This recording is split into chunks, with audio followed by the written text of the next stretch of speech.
Hey everyone, Zinx here. I've got some Neverwinter Online action for you. The Neverwinter Online open beta started about a week ago. I apologize I haven't been able to get some videos up. I've just been super busy with other things going on and playing the Battlefield League at the moment. But this first video is going to show you the class creation, or character creation rather. It starts with the race selection, and you can see the steps in the top right over here, but starting from left to right, we have half-orc, human, dwarf, elf, halfling, tiefling, and half-elf. Now, that is 7 races in total right now, with one at the bottom here, which is a hooded figure, and it says coming soon, so I'm guessing that'll be released at launch. Now, you can choose between male and female with each race, and right at the bottom here you get 3 racials. Every race has 3 different racials. Now, they aren't all generic, which is something I just want to quickly talk about. We've got, for a half-orc, we've got your critical hits do an additional 5% damage. Ability scores, every race has a racial that affects ability scores, which you'll see later on in the character creation. Swift Charge, the third one. This is what I want to talk about. It's you gain 10% bonus to run speed for 3 seconds when you enter combat. This effect can only occur once every 20 seconds. Now that's an interesting little approach to racials. I don't think in any other game we've actually seen a racial which adds an internal cooldown passive with a 10% bonus to run speed for 3 seconds when you enter combat. That's a really quirky little approach they have, and I like it. I'd like to see more games do that sort of thing. Now, obviously, each race is fundamentally different right now, and they've got very different racials, and I suppose we'll just have to wait and see which ones, if at all, are actually going to come out on top for specific classes. Now, for the start, I'm just going to click a human male to show you the classes. So, we've got 5 classes at the moment, with one saying coming soon, and that'll be probably at release, like I said.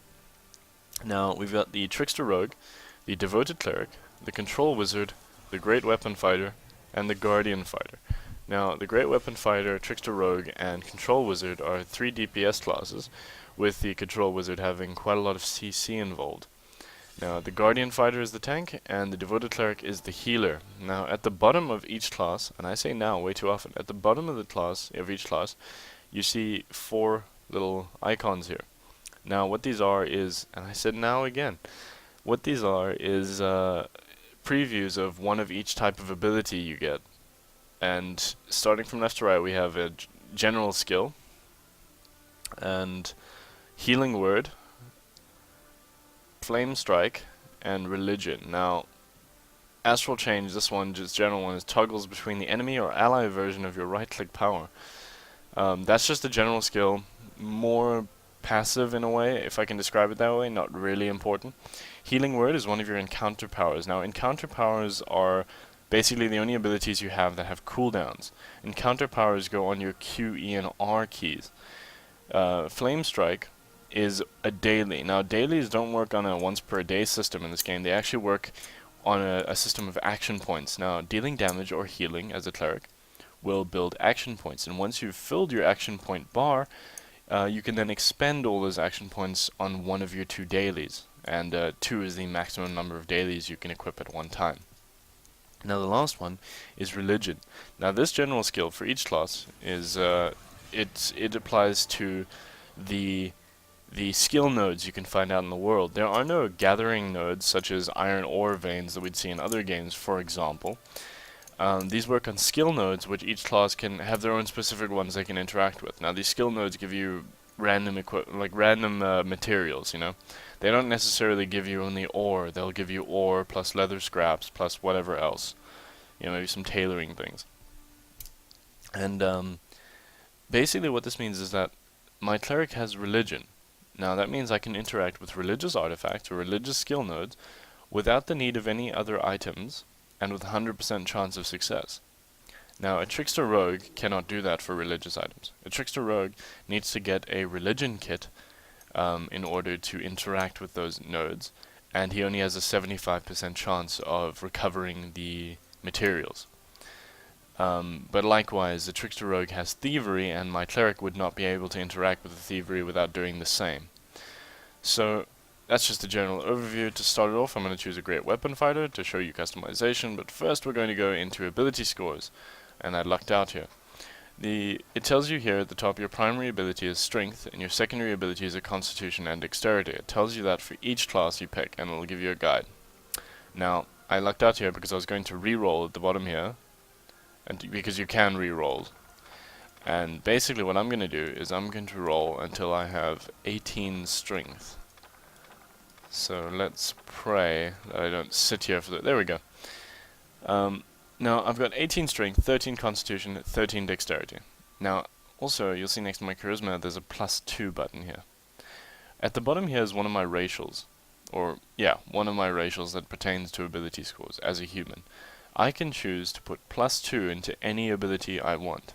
Now, I just want to go ham with strength, so I'm going to click my +2 to strength there, and I start off with +20 strength.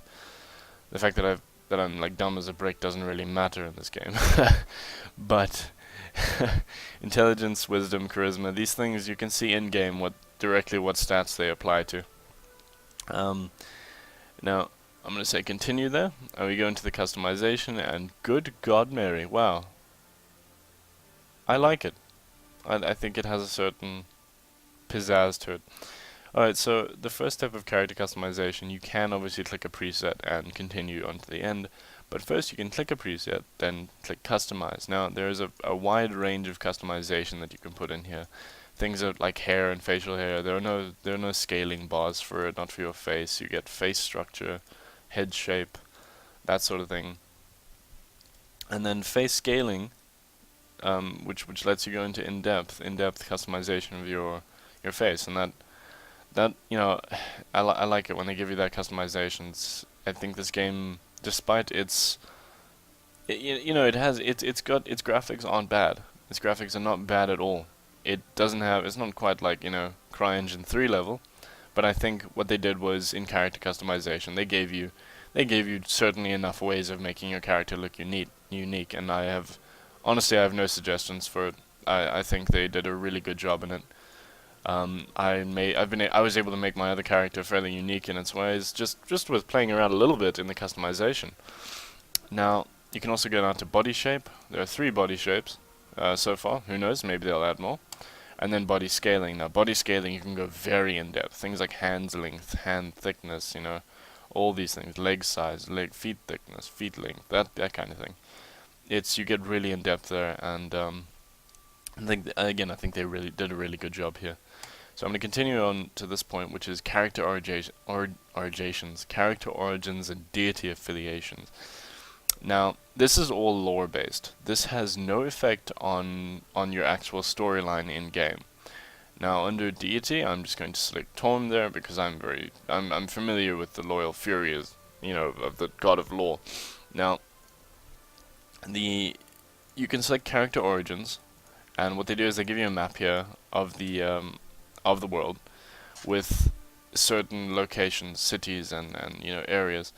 Things like Baldur's Gate, Neverwinter, Luskan, Waterdeep, they should all be familiar. Now, under each one, you can click at the bottom here, you can select a specific upbringing, or not really upbringing, but story in that city or area. And each one is different. So for Neverwinter, I can choose Clever Opportunist, Initiate of the Faith, Militia Defender, or Seeker of Knowledge. Or if I go to Baldur's Gate, it becomes Worldly Swashbuckler, Malcontent Refugee, or Flaming Fist Mercenary. They're all different. And obviously, if you're into the lore, you can go into them and select, what you would like your character to actually be part of. Now, Neverwinter, I'm just going to choose Militia Defender. It'll just be basic like that. And finish it up. This is the character overview screen where you'll see everything you've selected, plus you can write your own biography over here, which other players can actually see if they inspect your character. Again, if you're big into the lore, you can write your own biography there. You can really go deep into it. Now, I'm going to type in my name over here and try to spell it, and that has been the character customization and creation in Neverwinter Online. Thank you for watching. I'll put more gameplay videos up with my cleric, which is now about level 20. Don't forget to like and subscribe for more gaming related videos. I'll be throwing more Neverwinter videos and Battlefield videos up shortly. Thanks for watching. Cheers.